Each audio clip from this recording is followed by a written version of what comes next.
कहानी की इब्तिदा एक हल्के और तकरीबन बेफिक्री भरे माहौल से होती है। पस मंजर में मौसीकी चल रही होती है, हंसी मजाक का सिलसिला जारी होता है और सब कुछ इतना मामूल का लगता है कि किसी को अंदाजा नहीं होता कि ये सफर आहिस्ता आहिस्ता किस कदर गहरे अंधेरे की तरफ बढ़ने वाला है। एक ड्राइव, एक ट्रिप और कुछ लोग जो खुद को एक दूसरे के बहुत करीब समझते हैं। बज़ाहिर सब कुछ मुकम्मल और खुशगवार दिखाई देता है, लेकिन अंदर ही अंदर शक, अदम तहफ़्फ़ुज़ और उनकही बातें आहिस्ता आहिस्ता जगह बनाना शुरू कर देती है। यही वो लम्हा होता है जब एक आम सा सफर एक खतरनाक नफसियाती खेल में बदलने लगता है। गाड़ी पिंचुगनी की तरफ बढ़ रही होती है, रास्ते में कहे हैं, हल्की फुल्की नोक झोंक है और ये यकीन भी कि ये जगह महफूज है, पुरसुकून है और चंद दिनों के लिए सुकून देगी। बातों बातों में वही रुकने का फैसला हो जाता है। सब इस बात पर मुत्तफिक हो जाते हैं कि चंद दिन यहीं गुजारना बेहतर होगा। बाहर की हरियाली, खामोश माहौल और एक अच्छी फैमिली का एतमाद सब मिलकर एक झूठी सी हिफाजत का एहसास पैदा करते हैं। मगर अक्सर सबसे खतरनाक चीज वही होती है जो सबसे ज्यादा महफूज महसूस हो। रास्ते में एक मुख्तसर सी मुलाकात होती है, एक फल फरोश, एक बिल्कुल आम सा इंसान, मगर इसी से जवा एक सवाल फिजा को अचानक बदल देता है। एक लड़की के बारे में पूछा जाता है और जवाब मिलने से पहले ही गुस्से और धमकी का लहजा उभर आता है। ये मंजर छोटा जरूर है, मगर बहुत कुछ कह जाता है। ये जाहिर करता है कि उन किरदारों के अंदर सब्र कितना कम है और हालात बिगड़ने में कितना कम वक्त लगता है। यहीं से कहानी का अंदाज बदलने लगता है और नाज़िर को अंदाजा हो जाता है कि अब सब कुछ पहले जैसा नहीं रहेगा। आगे बढ़ते हुए गर्मी, थकन और मामूली बातों पर किए गए तंज माहौल को मजीद भारी बना देते हैं। मजाक के अंदाज में कही गई बातें भी कहीं न कहीं दिल में चुभ जाती हैं। बज़ाहिर ये सब हंसी मजाक लगता है, मगर हकीकत में ये उन दरारों की शुरुआत होती है जो आगे चलकर खतरनाक खलीज में बदलने वाली होती है। किरदार एक दूसरे को जानते हुए भी मुकम्मल तौर पर नहीं समझते और यही अधूरा एतमाद इस कहानी का सबसे बड़ा हथियार बन जाता है। फिर अचानक कहानी एक बंद जगह में सिमट जाती है जहां सवालात उठने लगते हैं। कोई कुछ तलाश कर रहा होता है, कोई किसी पर नजर रखे हुए होता है और फिर अचानक किसी के हाथ में बंदूक आ जाती है। यही वो लम्हा होता है जब सब कुछ जैसे रुक सा जाता है। एक लम्हा पहले तक जो लोग साथ सफर कर रहे थे अब एक दूसरे के सामने शक और खौफ के साथ खड़े होते हैं। टोना का बंदूक उठाना महज एक अमल नहीं बल्कि इसके अंदर छुपे खौफ और अदम तहफ़्फ़ुज़ का धमाका होता है। इसे महसूस होता है कि भरोसा करना इसकी सबसे बड़ी गलती थी। मारियो की बेचैनी साफ नजर आती है।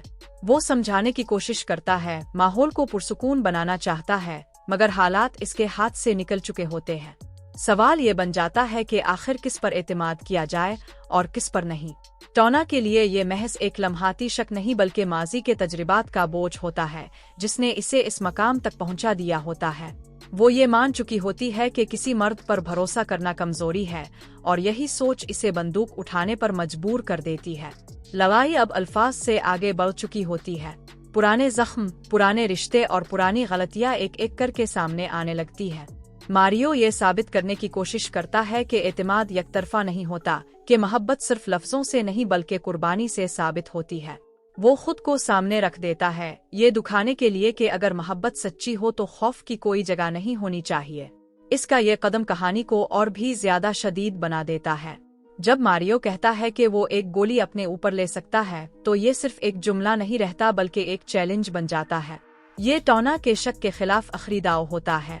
इस लम्हे में हर किरदार की सांसें खम सी जाती है। माहौल इतना बोझल हो जाता है कि एक मामूली सी हरकत सब कुछ खत्म कर सकती है। टोना के हाथ कांप रहे होते हैं, इसके अंदर गुस्सा और खौफ आपस में टकरा रहे होते हैं।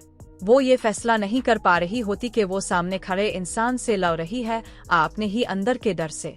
ये मंजर कहानी का जज्बाती उरूज होता है। यहाँ ना कोई वाज़े विलन नजर आता है और ना ही कोई मुकम्मल हीरो। सब इंसान होते हैं अपनी कमजोरियों और गलत फैसलों के साथ। बंदूक नीचे जाएगी या नहीं, ये सवाल सिर्फ कहानी का नहीं बल्कि इंसानी रिश्तों का सवाल बन जाता है। क्या वाकई एतमाद इतना कमजोर होता है कि एक शक इसे तोड़ दे? मोहब्बत इतनी मजबूत होती है कि जान की बाजी लगाने पर मजबूर कर दे? यही वो मकाम है जहां कहानी नाज़िर को सोचने पर मजबूर कर देती है। ये महज एक ट्रिप एक झगड़े की दास्तान नहीं रहती बल्कि रिश्तों, एतमाद और खौफ की गहराई में उतर जाती है। हर किरदार अपने अंदाज में दुरुस्त भी है और गलत भी। कोई भी मुकम्मल तौर पर मासूम नहीं और शायद यही इस कहानी की सबसे बड़ी ताकत है। अंजाम की तरफ बढ़ते हुए ये बात वाज़ेह हो जाती है कि असल खतरा बाहर नहीं था बल्कि उन लोगों के अंदर था जो एक दूसरे पर भरोसा करने निकले थे। और अब सवाल अब से है, अगर आप टोना की जगह होते तो क्या आप अपने खौफ का जवाब बंदूक से देते, आमारियों की तरह एतमाद के लिए खुद को दांव पर लगा देते? क्या मोहब्बत वाकई इतनी ताकतवर होती है कि गोली के सामने खड़ी हो सके? नीचे कमेंट में अपनी राय जरूर बताएं। अगर आपको ऐसी नफसियाती और जज्बाती कहानियां पसंद हैं तो वीडियो को लाइक करें और चैनल को सब्सक्राइब करना ना भूलें, क्योंकि हम ऐसी ही कहानियां लाते रहते हैं जो सिर्फ तफरी नहीं करती बल्कि आपको अंदर तक सोचने पर मजबूर कर देती है।